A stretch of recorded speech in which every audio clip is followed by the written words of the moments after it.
నీ పిల్లలకి నా ఆజ్ఞలన్నీ చెప్పు, వారి నుదుటి మీద ఉండాలంట, వాళ్ళ హృదయంలో ఉండాలంట, గడపల మీద ఉండాలంట, గోడల మీద ఉండాలంట. నువ్వు పండుకున్నప్పుడు, నడుస్తున్నప్పుడు, లేచినప్పుడు నువ్వే పని చేస్తానో నీ పిల్లలకు బోధించాలి.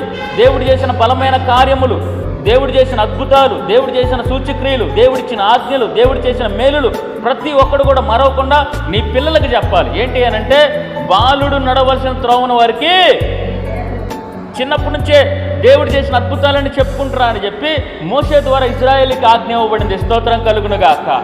కాబట్టి ఆ ఎర్ర సముద్రం చీల్చడం కానీ, 10 అద్భుతాలు కానీ, యోర్దాను నది చీల్చడం కానీ, ఎరికో గోడలు కోల్చడం కానీ, అద్భుతాలు జరగడం కానీ, దేవుడు మాటలు కానీ, అనేకమైన విషయాలు ఆ మోషే తర్వాత, యెహోషువ తర్వాత, వాళ్ళు మరణించిన తర్వాత కూడా దేవుడి కార్యాలు ఆ బిడ్డలందరికీ తెలిసై ఉన్నది. స్తోత్రం కలుగునుగాక.